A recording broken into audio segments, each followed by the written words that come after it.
Hi there, welcome to my preview for tomorrow's big match, Scotland against Ukraine. Obviously, it's supposed to be played in end of March. Got my ticket here, ready to go. There you go. I prefer the old ticket stub days, but that's the what they give you now. Print it off, and it's like you get it scanned at the gates. Um, should be a cracking game, obviously a cracking atmosphere as well. But we're bunged up with a cold, which isn't very nice at all. Hopefully, it'll clear up a bit by tomorrow. Um, Obviously, team wise, and they've just announced today like Patterson won't be fit. I know he's just come back. He's getting over a surgery on an ankle injury. He may feature in some of the later Euro Nations League games, but a bit too soon for him for this playoff. I think he'll probably play at right back. He'll probably play, right wing back. Probably Stephen O'Donnell will play. I would have thought for his experience. He's not had the best of seasons for Motherwell, but I'm sure Stephen O'Donnell will be the right wing back. Sorry, on the left wing back, of course, it'll be Andy Robertson, the skipper. Um, Across the back, the three centre defenders, the central positions will be in the middle of the three will be Grant Hanley. Probably on the right hand side of the three will be Scott McTominay, and on the left hand side of the three will probably be, I would imagine it'll be Lee Cooper. I've got a feeling it'll be. I think obviously we're missing Kieran Tierney. So how Steve Clarke normally likes how to play is to have a defender that can play the ball out from the back. McTominay fits that role, and he has played in the back three before for Scotland. So I think we'll see him there tomorrow night. Midfield sort of selects itself at the moment because it works so well for us, which is it'll be McGregor, Billy Gilmore, and more than likely, I would say John McGinn, and definitely John McGinn. He's our top goal scorer with 12 goals for Scotland, and probably just playing in behind the lone striker will be. I would think they might play Ryan Christie there, and up front it'll be. I would imagine they'll go with Shea Adams over Lyndon Dykes. Probably keep Lyndon Dykes as a substitute if things aren't going too well. But that's a lineup that I see us lining up with anyway tomorrow night. Obviously, there was a worry about the tomorrow as well for the transport wise, but Scotland have announced that there'll be some extra trains put on. Not a lot of extra trains, obviously, but enough to get people back to the main towns and cities in the central belt, which will suit me because I'm from Edinburgh. But just in case they hadn't put anything on, I'd already covered myself and booked up with our CityLink bus as well. That's my booking there.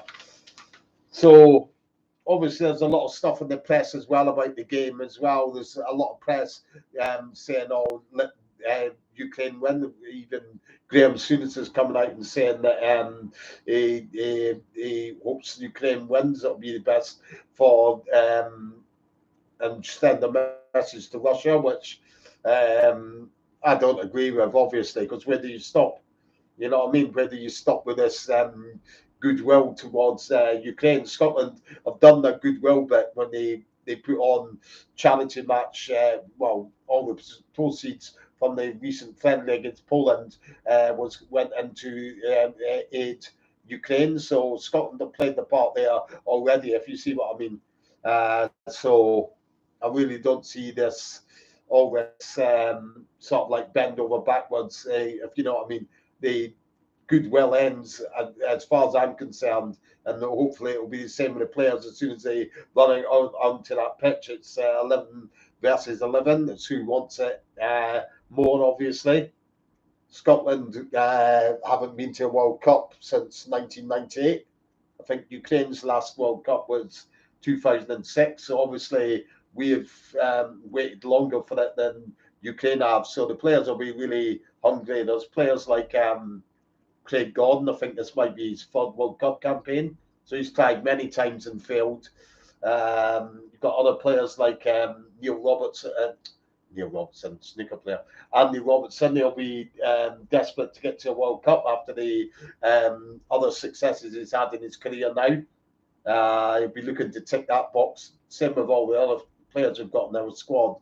So I wouldn't worry about the mentality of the players going out onto the pitch. Just comes down to hopefully we can implement a right game plan. From what I recall watching in the Euros and all of that, Ukraine tend to play more of a counter-attacking game, where they'll sit back and look to hit us on the counter-attack. I think that'll probably maybe suit the likes of Stephen O'Donnell better. That sort of style of a game, I would imagine. He'll deal with that better. So it shouldn't really be too much of an issue. I know a lot of Scotland fans are a little bit wary about Stephen O'Donnell and all that, but I don't feel that he's ever really had a terrible game where you can say he's badly let us down or anything like that. But so I don't really have any fears about him being in there. Another option that they've got to play as a right wing back would be Tony Ralston at Celtic as well. So, or Aaron Hickey, of course. Aaron Hickey might very well play, but he's lacking a bit of experience at international level. He's only played a couple of games and friendlies, just recently broke into the squad. So his inexperience might count against them, but obviously he's had a great season in Italy and Serie A again for Bologna. So, don't know, Hickey might play, but we'd imagine something tells me it'll be Stephen O'Donnell in there.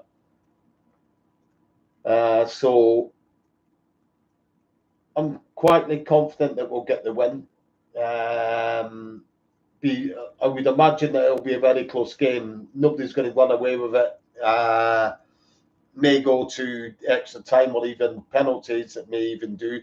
But I'm fairly confident that Scotland will get the result that they need to take us into the playoff against Wales. I'm pretty chilled about it, really, because the way that I'm seeing it anyway is from the big. I like to look at it from the bigger picture, and it's obvious that we're on an upward trend in terms of our performances of late and how well we've done getting to your Euros, and we're getting to the World Cup playoffs. We're certainly getting a lot closer, more competitive in the qualifying campaigns and all of that. So even if it doesn't work out for us in these playoff games coming up, I'm really quite chilled about the future because we've got a heck of a lot of talented players in our squad now available. There's more ready to break through, waiting in the wings as well. So things are looking up for us and what they were over the last, say, decade or two, if you see what I mean, where we had some really dark spells. So I'm chilled. Obviously, I'd be disappointed if we don't get the result against Ukraine and Wales, but the outlook's a lot brighter than what it was, say, before Steve Clarke came along and put us on the right track. So I will be hoping to post up videos sometime tomorrow. If I don't post them up tomorrow, like live videos, then I will post them up in the coming days from videos that I do take when I'm out and about tomorrow. I'll be heading through to Glasgow sometime, probably around early afternoon. Have a couple of pints somewhere, and maybe the Counting House in George Square. You always get a good atmosphere in there, and then head on down somewhere else near to the ground, have another drink or two, and then into the game. And hopefully we get the result we need. But